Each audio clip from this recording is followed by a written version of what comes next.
So hello everybody, thanks very much for clicking on my video. I really do appreciate it. I know I say that a lot, but I really do, so thanks very much. I was going to do a little video today on the checks that I do when I get a bike that I'm going to be passing on to somebody. So I suppose I get a lot of bikes that people are getting rid of, so bikes that people are throwing away. Sometimes they're just in the way, but for whatever reason people donate them to me. I do them up. I don't really sell them. Like, what I'll do is I've kept loads of them. I've loads of them over here behind me that I'm after holding on to, but some of them I do them up and I give them to students. I work in a college, so look, that's kind of what happens. I've given a few to charities, but that's not what this video is about. This video is about the checks that I make when I get a bike. So there's loads of things you have to look for, and I know a lot of you out there will know this, but I kind of do a top to bottom check, and I'll kind of explain what I'm looking for, what I'm going to do to fix it. I won't be able to do loads of videos on fixing stuff. The internet's full of them, but I will do a video on kind of what I'm looking for. So yeah, so if you stick around, thank you very much. Right, so this is the bike that I'm after picking up. It's an Apollo XC26 SE. I'm guessing the SE means special edition, but if any of you out there know the Apollo range, they're pretty much they're like a store, like a bike you buy in, like, it's, I suppose in America it's like Walmart. Over here we've got Halfords. They're just kind of a store-bought bike. They're mass-produced. They're I'll be honest with you, I've never had a problem with them. If you know what you're doing with these bikes, they can be great bikes. Yeah, I know they don't put the best of equipment on them, but like this bike is running, from what I can see here, it's all Shimano. So I'll take you in for a closer look. I like to start with all the bearings, and I begin kind of from the bottom up. So the first bearings that I need to check are the wheel bearings, and on this bike they're down here. There's a set of wheel bearings in both sides here, and the easiest way to check them is catch the wheel and see if you can wobble it backwards and forwards. I'm talking this direction, this direction. So you're pinching it here and you're shaking, and sometimes it's quite difficult. Sometimes you won't feel it. You'll say doesn't feel like it's wobbling, but if there's any kind of movement there, then your problem is in here. So there are your bearings, and this bike is in fantastic condition. You'll actually see in here that there's movement when you shake this. If you have movement in there, you're going to have to strip down that wheel and do those bearings. I have another video on it. It's the same here on the rear wheel. If you look back here, I'll catch the wheel here, shake it. There's absolutely no movement. The bike is fantastic. This is in really good condition. I suspect it's in really good condition because it's had very little use. So if you look at the tyres here, you can still see all these little, it hasn't got a lot of use. I'll put it that way. These tyres are in crazy condition. So yeah, so you're looking at the bearings in here and here. So that's the wheel bearings. The next set of bearings that you need to look at on a bike, that I look at on a bike, is the crankset here. And that again is the same thing. Bring the crank up like this and then catch it. And there should be no movement, absolutely nothing. This one is solid as a rock. So on, I'd say, a good 80% of the bikes that I get that people are returning to me, there is movement here. Okay? If there's movement here, the problem is, I'll take you around to the other side of the bike. The problem is in here. It's these bearings in here. There's a set of bearings in there. Inside here, there's a set of bearings. You have to open these. There's loads of videos, again, as I said, online. If people want a video of doing crankset bearings, then I would. But after I've done the crankset bearings, so we know we've done this wheel here, we've done this wheel, we've done the crankset, so that's the bottom of the bike, and I'm making my way up. The next set of bearings you need to look at are up here in the headset. Loads of different types of headsets. It depends on your bike. The easiest way to check this, I'd have to take the bike down off the stand to do it, but you put the bike on the ground. I'll actually show you. I'll show you what I do.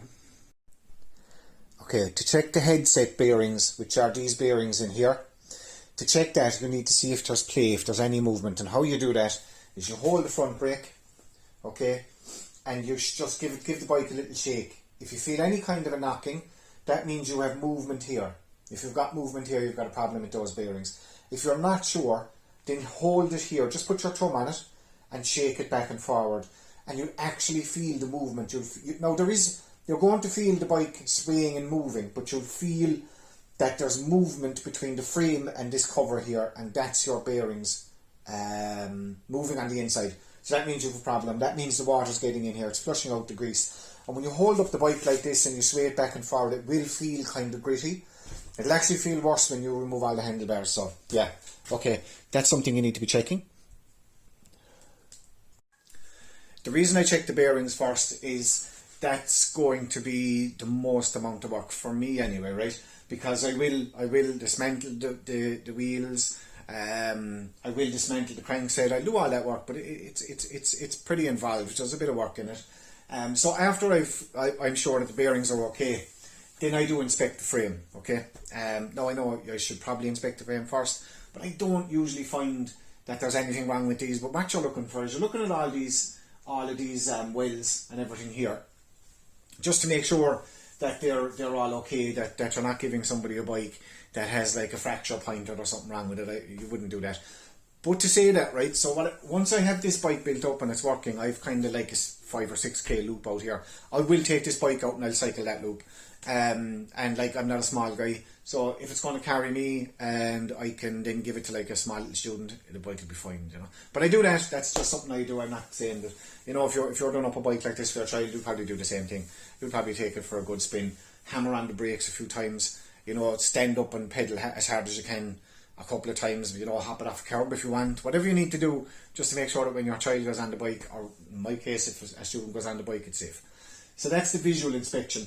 The next thing that I'm going to do with this bike, if you look here, this saddle is actually pushed all the way down. So I'll release that saddle, and I'll pull it out, I'll re-grease it, I'll put it back in. Because when I do give this bike to somebody else, that's probably the first thing that they'll want to do, is they'll want to adjust the saddle to suit their height. So yeah, so that's something that's kind of important. It's important that can be moved up and down. The next thing that then when I've that done is I start looking at cables and housings. Okay. Now I know some people are a bit, you know, they don't like to go at the cables and stuff. But if your cables are frayed at the end or they look like they're rusting, they're not going to last very long. So I replace them. Now I do have, look, I'm fortunate in that, I don't know if you can see them up here, I do have big rolls of cables. I purchase them in bulk, and I replace the cables on pretty much every bike, but not this one. So I'll bring you in a little bit here if I can show you. The cables on this bike are incredibly good. All the housings here, if you look here, all the cable ins, everything, the cables, beautiful condition. I suspect this bike didn't actually get a lot of work. So I look at the cable housings. If you've got a cable housing on a bike and it's cracked, or it looks like it's split, then that has to be changed, right? Because what's going to happen is moisture gets in. All of the inside of these cables need to be free moving. So if you've got like if the bike isn't changing gears right, there's a very good chance that somewhere back along the cable housing it's frayed, or you know, or it's starting to rust on the inside. But yeah, I would definitely change that. Don't have to do it with this bike. This bike's incredible. The last job then, probably the last job I'm going to go at is I'm going to adjust the gears. So a lot of people again would say that, you know, like, oh look, they get rid of bikes because the gearing isn't working. They say, oh look, you know, it's not running great, you know, the gears are gone in it, and that's a big job. And it's not actually that big a job. I'm going to give you a very quick look at some of the checks that I do. In here, I'll bring you in a bit closer. So this is looking at the bike a little bit closer, right? And we have a Shimano tourney here, and on the front here we have another Shimano unbranded, just they're regular. I mean, I think it's probably their cheapest of their cheap, but look at the condition of the cables, they're fantastic. But yeah, so what I will do is this bike will be cleaned from top to bottom. If the bike isn't changing gears right, again, as I said, I'm sorry about this, I keep telling you there's other videos to go look at. As someone that's supposed to be creating content, I'm probably doing the worst job ever, because I keep telling you to go and look at other people's videos. But sure, there you go, look at other ones' videos. So if the bike isn't changing properly, this is your issue here. So that's not, it's not selecting properly. So this, as you can see, is selecting perfect. Right, and that's just me. So what I'm going to do with this, is I'm going to clean all this. I'm going to spray oil into all these pivot points, and I'm just going to leave it alone. Okay, if you're going to have a problem with a bike like this, most often the problem is this cassette at the back. the teeth here in the back, right? So they get worn, it's called shark tooth. They get so worn that this chain is skipping over the top. Okay, this bike I can tell that it's absolutely incredible condition. So I might do a video someday down the line just on gears, you know. Excuse me, just on gears. And you know how you can adjust them and set them up. But this bike is amazing. This bike isn't. I've never seen a bike as in as good condition as this bike. So I just change them there. Look.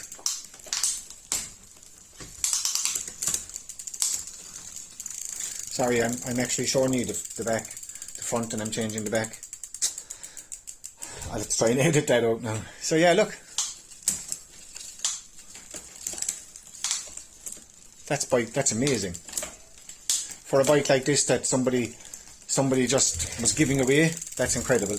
But if your gears aren't changing properly on a bike like this, it's most likely that these teeth at the back need to be replaced, and you cannot replace them without replacing the chain. So don't replace a chain and put it on an old cassette at the back when the teeth are like that, because it will skip and you'll be scratching your head wondering, you know, I'm after buying this brand new chain, but it's worse than ever. It will be worse than ever. These chains marry up with these cassettes. The wear is equal, so the chain wears equally with the, I'm calling it a cassette now and it's a freewheel, but the chain wears equally with the teeth back here. So if your bike is skipping while you're cycling, it's because you've either replaced this chain thinking you put on a new chain, did a great thing, and you haven't replaced the teeth at the back. That's just how these old bikes work. Here's another example, look, of welding that you need to be looking at. That's important to check that. But when this bike is all washed up, it's going to be amazing. Okay? So that's kind of the whole bike. As I said, I check the bearings first, and I'll check the crankset bearings, wheel bearings, headset bearings, then I'll check all the frame, then I'll check all the housings, and then I go looking at the gears. That's about it. Yeah, obviously I'll do the pedals as well. But yeah, that's about the size of it, guys. Yeah, so that's about the size of it. I'm not even sure what the purpose of the video is. I just wanted to show you, I suppose, the checks that I do when I get a bike. Not necessarily the work, there's a lot of work to these things, but I kind of wanted to show you the checks that I do when I get a bike, and I kind of want to show you that it's not that complicated. Like, it really isn't. If there's something wrong with your bike, there's absolutely 100% a video on YouTube of how to fix it. I hope that this video has shown you how to kind of identify some of those problems, and the most important thing is, if you're fixing a bike for somebody, take it out for a ride, lads. Take it for a cycle. Test it out for yourself. Make sure it's safe to give somebody. Yeah, you need to. You kind of really do need to do that, don't you? But yeah, I love it. So anyway, that's the end of the video. I'll see you all later. Thanks again for watching my videos. I don't know, like, you're legends. Thank you. Bye.